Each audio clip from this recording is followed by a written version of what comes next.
Never has anything this big moved this fast. Monster Jam World Finals 2. It's the landmark event with no equal. Now on home video. The fastest monster truck racing. The most destructive freestyle today in the all-out battle for the monster truck world champion crown. Plus driver interviews and more. Order online at ushra.com or call 888-659-RACE. Monster Jam World Finals 2. The home video. The bigger they are, the harder they fall. In Crash Madness 2, Maximum Destruction, the home video, featuring non-stop monster truck crashes that you can live again and again through in-truck camera angles, live calls, and the horns are gone. Oh my. He's dehorned. and unbelievable footage of the most destructive crashes ever. Order at ushra.com or call 888-659-RACE. Crash Madness 2, Maximum Destruction. Order now.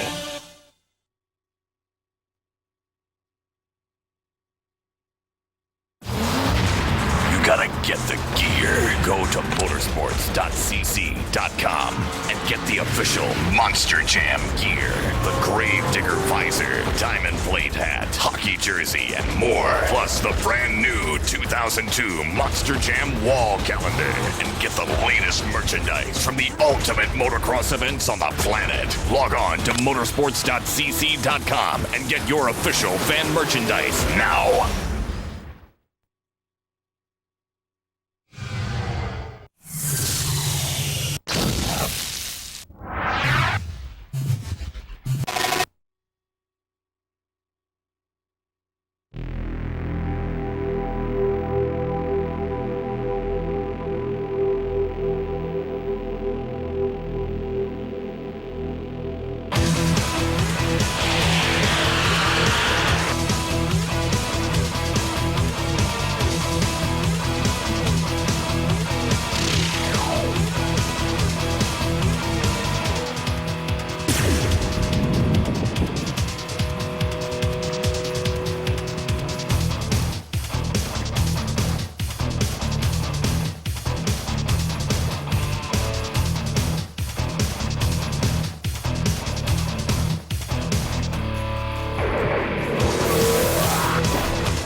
The Gravedigger, the most famous monster truck in the world. You know, monster trucks have been around for a long time, but only one truck name and only one driver have withstood the test of time. Is it because of that Gravedigger name? It could be. Is it because of the never say die attitude of the driver? Well, that's probably true too. Is it because of the unique body stylings, the panel truck, the paint schemes? That's all a part of it.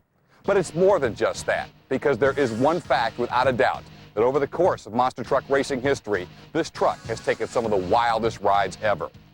You know, from back in the days when it was just a truck with the name Gravedigger painted on the side, to this unique machine that fans see today, the Gravedigger has always been pushed to the limits. Whoa, baby! Whoa! Digger with a hole shot! Gravedigger roll!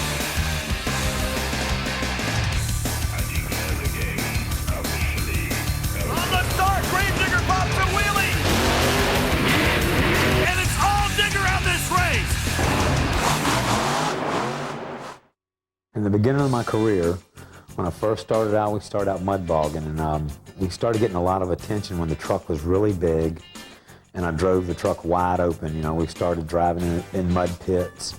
And everybody knew they were going to get a show. I was going to either rip something out of the truck or the truck was going through the hole. So whenever it's like, you know, we had 100 mud boggers there and people would kind of wander off. And whenever Gravedigger got ready to run, everybody come running to the mud hole to watch me go, you know. And I knew they were coming to see me cut up. And it was just the, you know, the big truck and the loud noise is really what drew the attention, that, you know, as far as the people, you know, checking out the truck and really following us really close.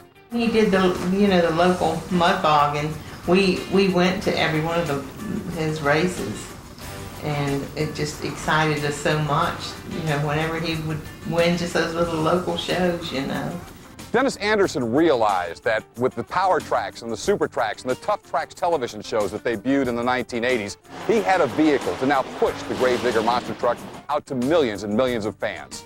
And he took it seriously. Dennis raised the bar and took this monster truck to the limit, pushing it harder and harder. It seemed like sometimes Dennis was fixing the truck more than he was driving it. To get to qualify tonight after driving 800 miles is kind of disappointing that a little piece like this could stop my truck, but nevertheless it did. You know, I came back into the pit here, we had a steering problem, we started ripping the cylinders apart, that wasn't it. We came back to the pump and found it. And it's so far along now that it's too late for us to even try to qualify, so we're going to be out tonight. TV exposure was always important to me as well as all the other monster truck guys too, because then it got people that had never been trackside or been out to an event, that if they were watching it on TV and they liked it, if they saw it on TV, when they came to a racetrack or the domes to see us, there's a different story when you're trackside. TV to me never done the jumps and all the big obstacles justice on TV. But if the people liked it on TV, they darn sure love it if they came to a live event. And plus it was, you know, popularity, you know. It's like if you were wild and crazy on TV, fans always followed you, you know, and they always root for you. And I seem to be an underdog for many years out there, and the fans always rooted for me. It's because of TV. I guess the story that came behind the Gravedigger name was, you know, this old hillbilly that had a truck that, you know, thought he could go out there and run with the big boys, and all he ever did was break down. And then it becomes known, you know, he was pretty wild behind the wheel.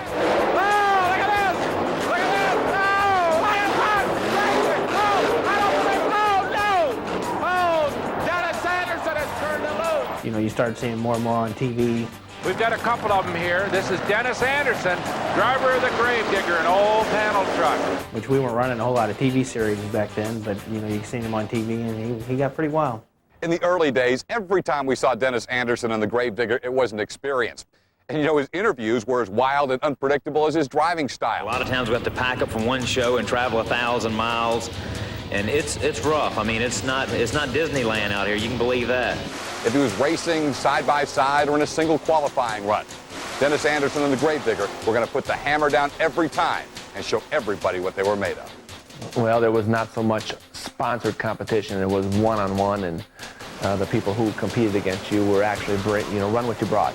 And when Dennis was there, it was run what you brought, and we always knew that when we raced Dennis, it was to the wood. It was always full throttle. You know, there was no trying to impress sponsors and this and that. It was just good old boys racing, and that's the way we ran. About '84 is when I started driving the Stompers for TNT Motorsports, and ended up racing him quite a few times. Even here at the Louisville Motor Speedway, we had some pretty good duels on the figure 8 track, and then a lot of the state fairs. That would have been in Roanoke, Virginia, at the Civic Center. I was in a final race with Dennis, and he was running like he always does. He always races hard, and he was having trouble at the end of the track because his truck was tripping the back end up pretty bad and getting him up on his nose, and he was having to use the whole floor. So I knew it was going to be a pretty wild race because I had all intentions of being ahead of him, and we got to the end of the track, and of course Dennis was up on his front tires, and really there's nothing else you can do when you're on your front tires but get in the throttle. So he had to drive himself out of a situation that he was in, and we got tangled up, got together, and tore up a lot of stuff, but that's part of racing. Well, the first time I heard about Gravedigger, we went out to Virginia for a race, and there's a couple of unique things that happened at that race. That was the first race that Rod Litzow actually drove the race truck. So we were all excited about that. This guy in this black panel truck was there with the name Gravedigger on the side, and we looked at him as kind of a North Carolina guy come right out of the sticks type of thing, but turned out to be a formidable opponent in the finals, or I believe it was the semifinals. He dropped an oil pump, and we wound up beating him the first time we raced against him. All right, so these guys, though, are in the semifinals. Local favorite, hero, Gravedigger. That is Dennis Anderson up against the rookie driver, Rod Litzow, in the USA 1 machine, waiting for the green to go off right now as the two are lined up side by side. First round of semifinal action. Litzow trying to make a name for himself right out of the box, a little out of shape. Anderson takes advantage of it, Richardson. He's trying to lead him, and Litzow's in trouble. Anderson won't quit. He goes after him.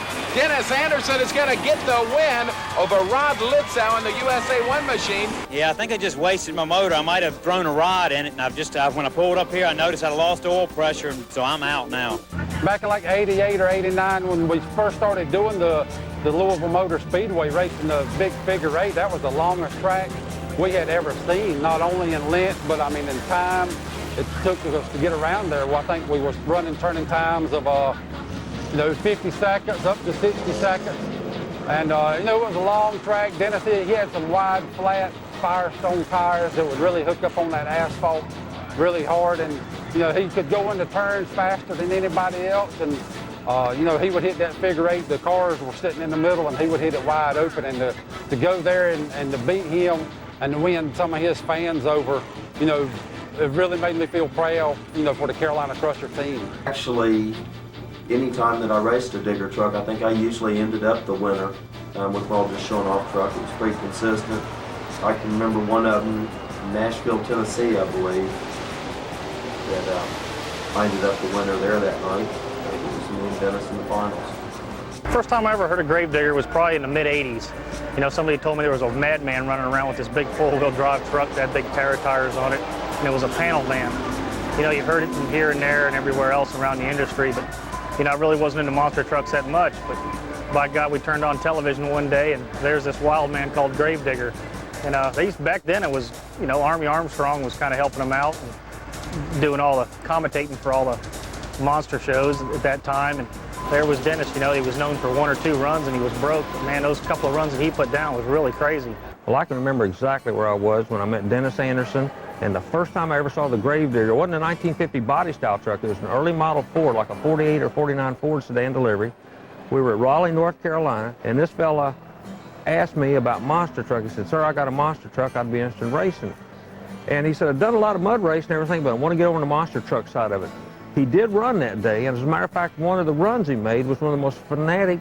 People were just going crazy. Anderson goes out, makes a run, clips a telephone pole on his very first run, and from that moment on, the Gravedigger was writing his name on the wall, man, because everybody knew who he was. It was for the fans. It was I just kind of pictured myself, if I was sitting in the stands, this is what I'd want to see. I'd want to see some wild man come out, go crazy, rip the floor up, jump this truck, and just, drive it on the ragged edge or the limits of no return. And I just kind of laid down what I wanted the fans, what I pictured the fans should get or the fans would like to see. And it really kind of worked. It started a crazy driving style, and it was a hard reputation to live up to, but hey, I said it and I made the bed. I had to lay in it, and people loved it. You were beat. You knew you were beat, but why did you go back and finish that run? I do it for the crowd. They're here to see me launch that truck and drive it hard. And I knew I was going to be out and have to park it, so I'm going to give them something for the show. Dennis came to me one day and he said, "Look, man, I'm making more money selling T-shirts than I am running a monster truck." He said, "I keep breaking a monster truck." He said, "We got to figure something out." And I said, "Well, I'll tell you what.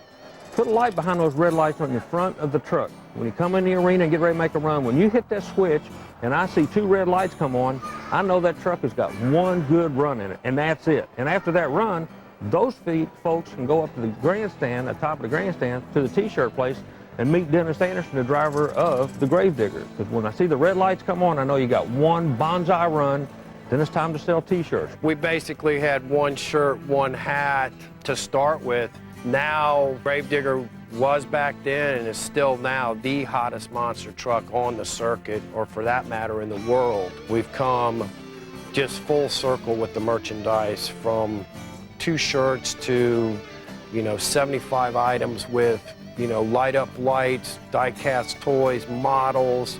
It's just turned into a merchandising phenomena. So there is definitely a huge fan base out there for Gravedigger, and bottom line is they love his merchandise. Team Gravedigger had become one of the most competitive trucks in the world.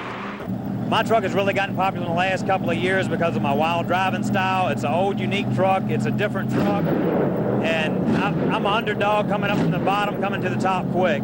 Well, we took Dennis serious, not so much that he had all the money like the Bigfoot guys, because everybody else, the Gary Porters, the John Moores, all those, we were kind of doing it out of our own pocket. And Dennis would come there with just things welded together, going from show to show, breaking, rolling over, smashed up. And we knew that when he got there, even if he was handicapped, even if he was just a little limping, that he would give somebody a run. And we respected him for that. In Minnesota, and this was in the middle of winter, my brother Steve Dane was racing King Kong against Dennis Anderson and his Gravedigger. And TNT Motorsports was putting on the event. Here they go, gentlemen. King Kong 3 going against the Gravedigger. They got on to it. Let's start. Here they come. Look at the Gravedigger. Look at King Kong. There they go. There they go. Oh, I don't know. Oh, my word. All right. We got at the line, and I thought we were going to do good. I really did. And Dennis beat us by about a half of a tire. And when I did successfully beat him, it was a fair and square run. And they had their big engine builder there and all that. I was totally stoked. That was a big highlight in my career. All right, I did it. Beating Bigfoot fair and square on TV in St. Paul, Minnesota, the same one where I beat the Kong brothers. It was and it came down to me, him and I in the finals with Bigfoot, and it was Rich Hoosier driving. Anything goes. The superstar. Here comes Bigfoot. They're on it. Look at Gravedigger. Look at Bigfoot. Look at him go. Look at him go. No, no, no, no. It was great to beat that whole team with their team leader there, being Bob Chandler, and me being the old country boy with this pile of junk that I always considered myself having. Dennis Anderson, congratulations. Gotta be, is it the biggest moment of your monster truck career? Yeah, it is. I finally beat Bigfoot, the Kong brothers, the whole 9 yards. Now a newer truck and more television exposure were making the Gravedigger even more popular. Dennis felt the need to expand the operation. With more events and more demands, it was time. It was a big demand for us, and I actually didn't want to do it because I always just wanted to be Dennis Anderson and his Gravedigger truck.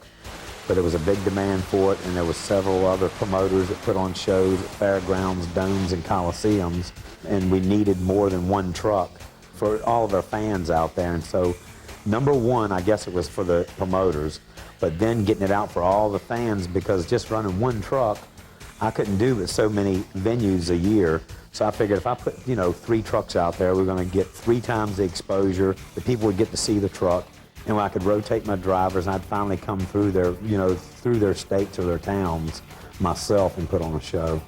He became the demand for every promoter to get their hands on him and bring him out in these different locations. I got involved, and he kind of brought me in the building, and I was kind of like a sideline team guy, kind of helping him out. And one thing led to another after the show. He just popped off with a question I wasn't really prepared for, and it's like, hey man, why don't you go back to North Carolina with me and go to work for me? And I was like, well, geez. And he said, nah, you got to go with me now or never, So I talked it over with my wife. I left the next day at 10 o'clock in the morning. Didn't see home for 7 more months, and that's how I got involved with Dennis Anderson. So 1993 is when I first started campaigning with one of the Gravedigger trucks for Dennis, and at that time it was actually just for a 10-week deal, and here 9 years later I'm still running the truck for him. What I expected out of the drivers for the multiple teams when we started running, they had to be hard drivers, meaning that they had to go out, and if somebody jumped 10 foot in the air, we had to jump 15 foot in the air. And I didn't never ever want a Gravedigger truck booed, and they knew that, because if they ever heard that we got a Gravedigger truck booed from the fans because it came out for a poor performance, I'd rather for them to go out and just sky the truck out and break the truck than come out and tiptoe around and just get themselves beat right in the ground.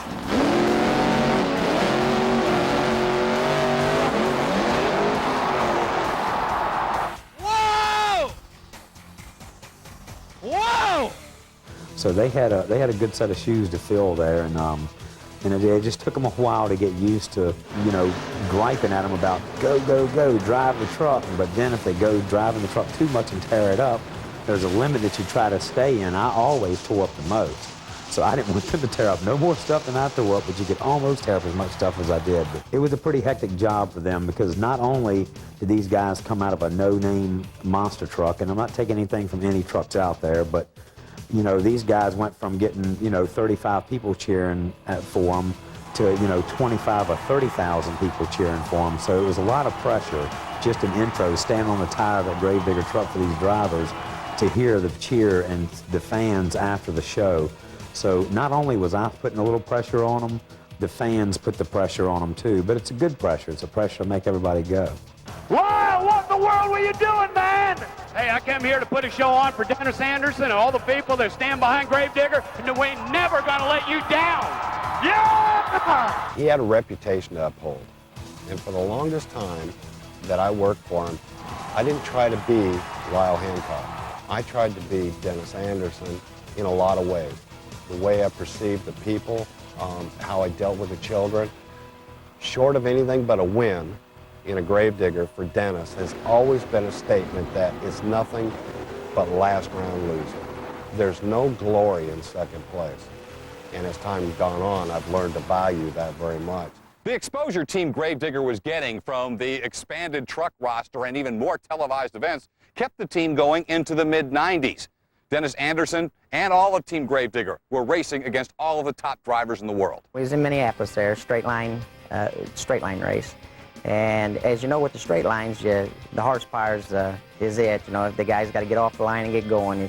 Whoever can get the jump off the line pretty well got the race. And you know, we pull up the line, you know, you play the little mind games with each other, you know, and I always done that. Dennis always done it, you know. We'd always do it with each other, you know, because you gotta do that to just get the edge. You know, we're trying to play the light, and I budged it and knew that it moves. They leave the line.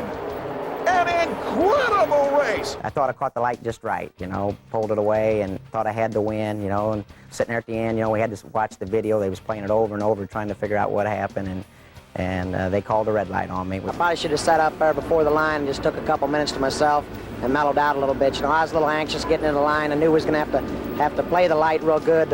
Dennis is running good times, you know, so it was going to be a real close race, and especially in this short of a course, they don't give you much, and the light's the big thing, and we just blew it. In West Leb, I was driving the 91 truck, and it was me and Dennis in the semifinals. And, you know, we was both pumped up, and Dennis got me out of the hole.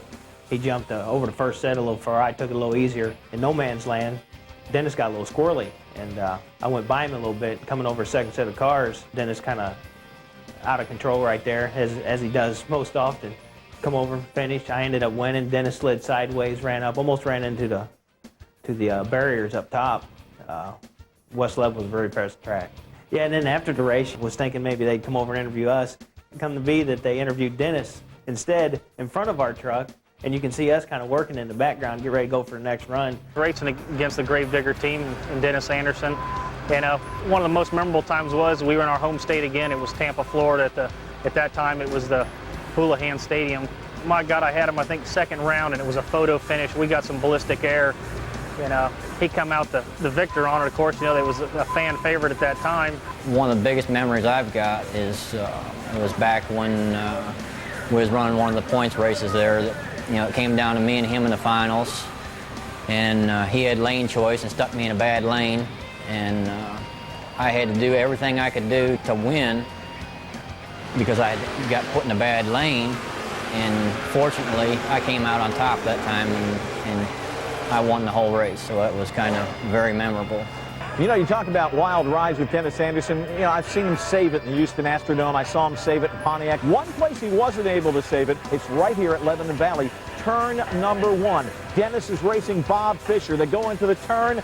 We're riding with Dennis. So we have a camera right in the truck, and the truck just sort of rolls over, goes on the side. You see Dennis, you see the dirt coming up. Yeah, we turned her over. She's over. That's what the people want. That's what they got. I got a tore-up truck. Coming for home in the finals against the Kodiak truck, Dennis got it in his mind that he was behind and that wasn't going to happen. It was hammer down time. The final run to the finish line, he goes flying over the cars, pulls out a close victory, but then it's time to stop the truck. Not enough room. He gets on the binder, slides it sideways, and slams into the concrete wall at Louisville Speedway. In the mid-1990s, another show element was added. Freestyle was the extra step that would take the big boys and make them men real fast. Dennis Anderson took to freestyle like it was second nature. For Dennis Anderson, it was always about pleasing the fans. Sometimes it seemed like he would prefer freestyling to actually racing the Gravedigger truck. Freestyle was the time when Dennis Anderson could cut loose and show what the mighty Gravedigger could really do. Dennis, there's one opportunity for you to come back tonight. You know what that is, buddy? That's freestyle. We're going to go out there and tighten up our nuts and bolts. I'm going to cut that old panel truck loose out here.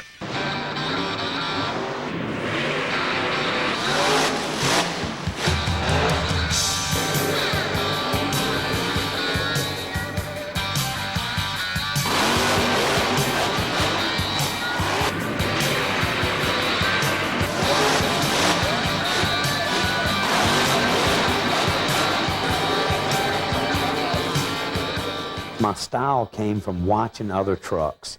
And, you know, it's like, even a long time ago when we were doing exhibition car crushing, it was like, that was back in the day when the tallest, shiniest truck with the most KC lights won. They'd run over the cars from hood to trunk and break the windshields, and they're like, yeah. Well, I started hitting them sideways, and you really get some air off of them. I called it iron walling the cars. Well, then after everybody started copying and doing that, you'd see monster trucks drive around the arena floor, back up and jack around and try to get in line, get perfectly in line with the cars.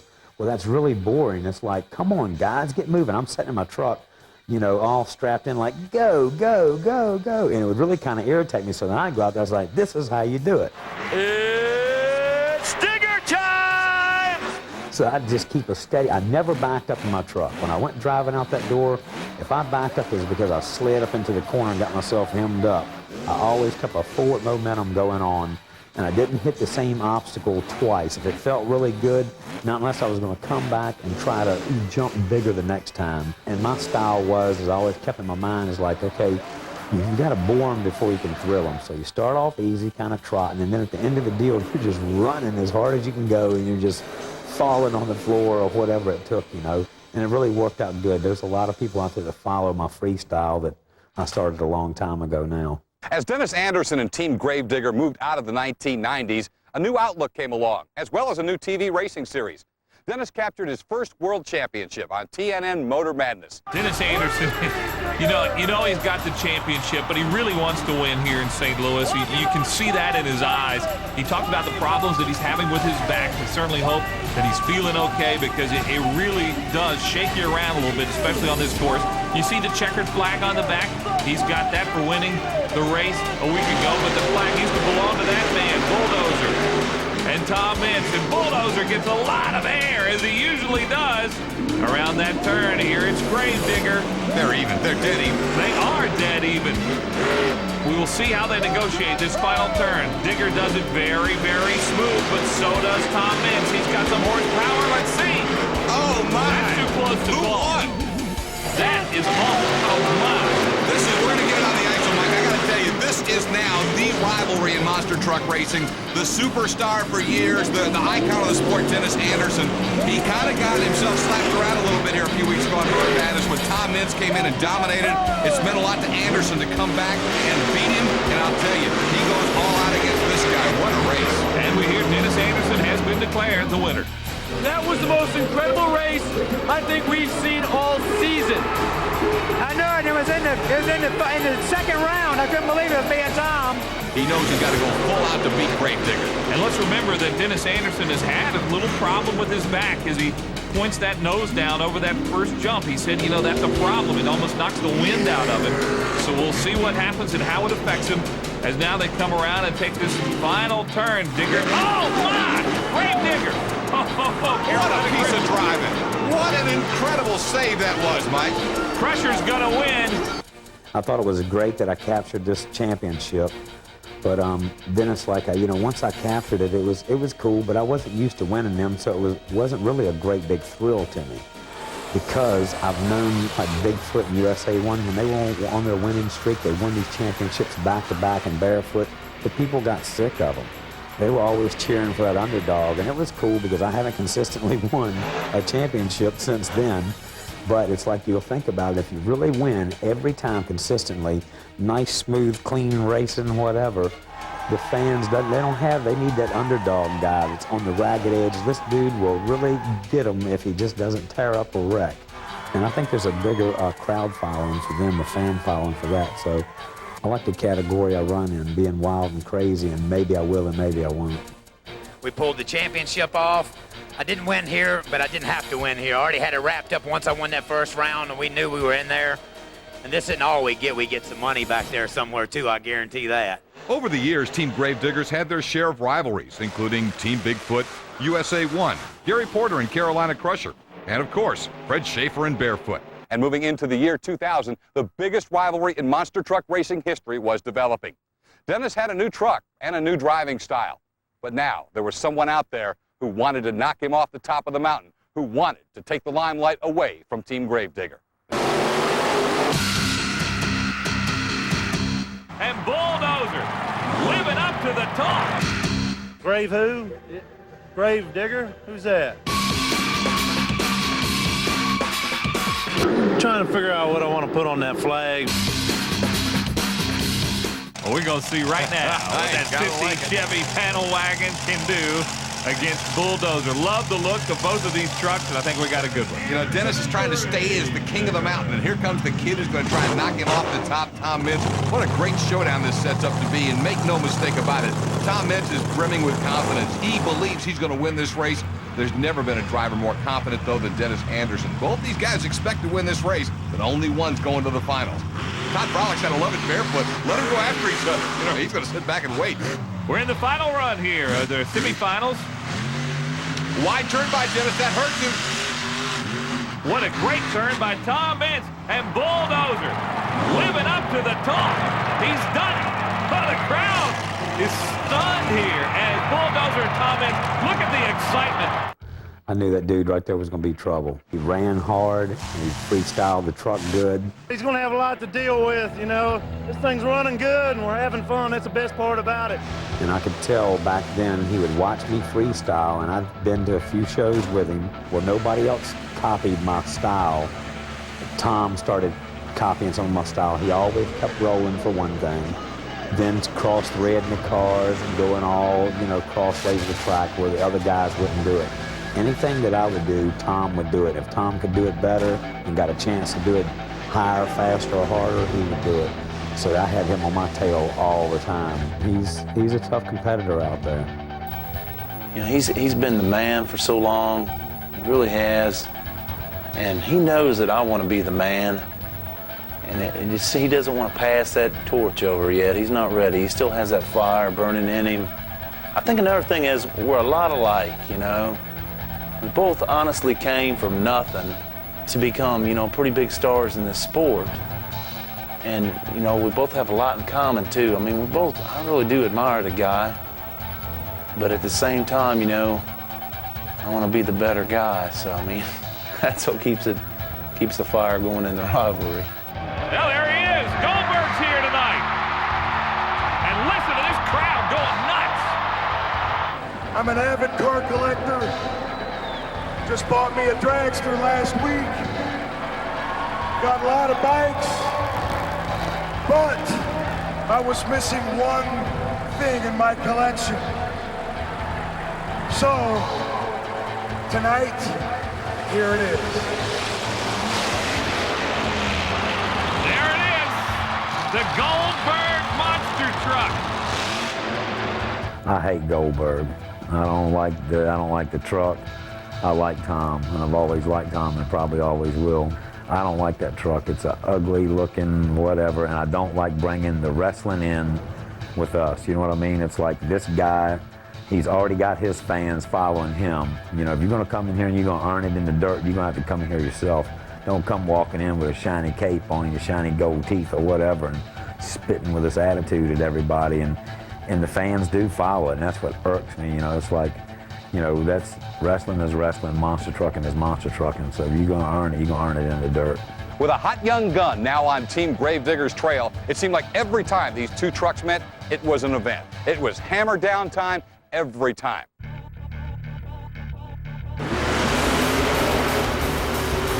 Got a positive attitude. I'm going to kick Goldberg out the door this year, do or die. Ethan to the first turn. Oh, Dennis Anderson! Yo, my! He almost loses it. Hopefully it'll be me and Goldberg in the finals. Don't tell me this is a qualifier. You know, he's a tough competitor. Great to see him out here. It's going to be a good fight to the finish. Going to be a Gravedigger Goldberg final, Mike. Did you see Gravedigger never lifted off that throttle? Stayed in the gas the whole way. It was a match made in U.S. hot rod history. Every time these two lined up against each other, it was an unbelievable sight. And to top it off, each team won what it did best at the 2000 Monster Jam World Finals in Las Vegas. Dennis Anderson and Team Gravedigger walked away as the world freestyle champion. Dennis Anderson went into the biggest event he had ever been in, ready to rise to the top, ready to win. Oh, look at him take that pyramid out.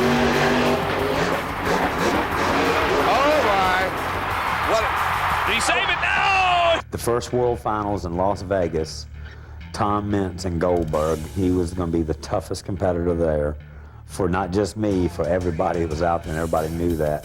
He'd been running hard all year long, really clean. His truck worked really well in turning courses, and that was a turning course for the World Finals in Las Vegas. But he was going to be a tough one to beat for the World Finals and as far as freestyle went too. Goldberg wins the World Finals. Let's see the judges, 10s all around. Dennis Anderson and Gravedigger. Oh, you can add 40. I've added that. It's perfect. A perfect 40. Heading into the new year, the Gravedigger team has come full circle. They have built the best monster truck ever in the Gravedigger camp, number 14. The team has taken over 20 years of experience and expertise, pulled out all the stops, and put together the best Gravedigger we've ever seen. Over the last 20 years, some of the things that I've learned, and I've applied them to Digger 14, they all haven't worked, you know, because we back up and we look at some of the other things, and what we've done is the way that we would apply things that we do to another truck is none of my trucks were built the same. All the chassis were different. We never duplicated a truck nut and bolt for bolt, you know. It's just, it didn't work. And we always wanted to try something different. And so we took a mix of two trucks that worked the best out of the fleet, incorporated them in the 14. The cradle is, if you look back at a number 12, the cradle in it for the 4-link bars where they hook up, it's about 6 inches deeper, meaning longer. The motor sets down lower and farther ahead in number 12. And what we've done is we kind of took number 7 as a crazy freestyle truck, and number 12 is a real cool race truck.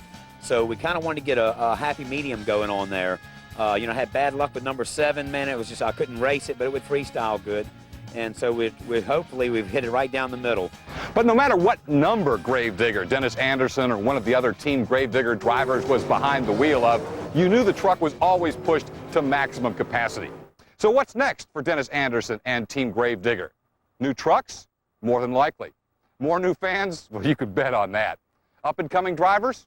We'll tell you it's already in the works. What I'd like to see is I want to run my truck for another 4 or 5 years. I want to step out of the seat, hats off to the fans, and I want my oldest son to take my place in the Gravedigger, and I want my youngest boy will be old enough then to step up and take his brother's place in his brother's truck. Adam's truck is going to be called Son of a Digger, and he just doesn't want me to open the door and let him jump in my truck and go, here you go, son, have at it.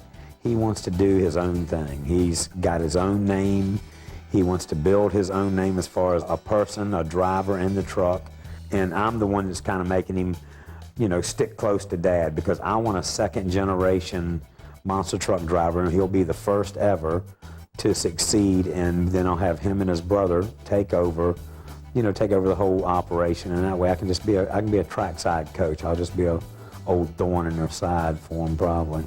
I didn't think much of it at first, but now I really want to. I mean, there's a lot of other things that I can do, but I mean, I like driving the best. I mean, I just love to drive anything. I love to jump, but I don't like drag racing and all that. I don't like to just go fast in a straight line. I like to jump because I have a 4-wheeler, and I'll be racing that coming up soon too. And I mean, we do all kinds of crazy stuff with that. We have so much fun. We have hundreds of acres we ride on. My favorite truck out of all the Gravedigger trucks is number 12. It's the best racing truck he's ever built. It's real long. I want to make a truck just like that, but lighter and faster. One thing is definitely for sure. We'll keep an eye on Gravedigger and give you an update as time goes on. And hopefully, in another 20 years, we'll be back again. But in the meantime, look for Dennis Anderson and Team Gravedigger coming to a town near you. And when they do, don't you dare miss them. It will be a show you will never forget. We guarantee you. You know, I say they needed a new hero at the time, and Dennis was it, and he just had everything right when he come out with it, and it worked well for him, and it's done a good job for him.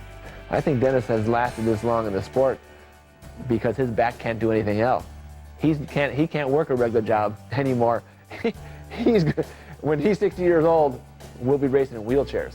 20 years. The Anderson reputation will never die. A legend goes on forever and ever. He's accomplished, I would say, pretty much what no other monster truck in the history has done. One thing he's never gave up on, ever, was devotion to his fans. Evidence of that was the World Finals. He didn't do so great with the freestyle, but he held his finger up to everybody in America and says, I have one more truck. And it still chokes me up to talk about it because he took his creation, did what no other driver would have done. He gave everything he had to everybody in America. I never in my wildest dream ever thought that Dennis would have so many fans. I just had no idea that this monster truck thing would go so far. Sometimes you just have to slow down and look. And when I say slow down and look, it's when nobody's around and I come walking in my shop and I look at this fleet of monster trucks that we've got, and look at this cool engine room with all these engine parts and blower motors, and where we started from actually out of a chicken house to where it is today. It's unreal. I mean, I don't even know how to explain it because it was never a goal in life that I set. You know, I was just playing hot rod, redneck, four-wheel drive, and it just happened. And it happened all because of being exposed to big crowds of people in domes and coliseums, you know, and it's just this big vicious sickness that I got after that you can't stop. You know, you can't stop. It's like you may complain about the money and breaking parts, but still deep down in your heart, it's like you know you're gonna go. You know that you're gonna go. You're gonna go out there regardless. You know that you're gonna maybe hurt yourself. You're gonna break yourself financially. But those people, when you left, are gonna be talking about that dude. So I tell you what, he may not have kicked their butt, but he sure did tear his mess up trying. And that's how I'd rather get beat. I'd rather get beat by me tearing my truck all to pieces trying than me just laying over the steering wheel going, I can't do it.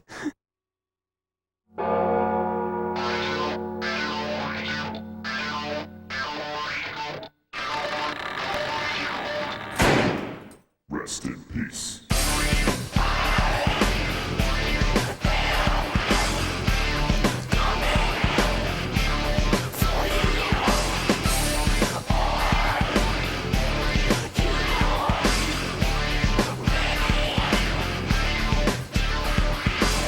Time to give up the ghost and head west. Grave diggers putting heads to rest. Don't run, you're caught in a trap. Are you ready for a dirt nap? No weekend when you're sleeping, cause he's creeping. Straight up, grim reaping. Shut your eyes and face the fact. It's time to meet the man in black. Ashes to ashes, dust to dust. You're going 6 feet under.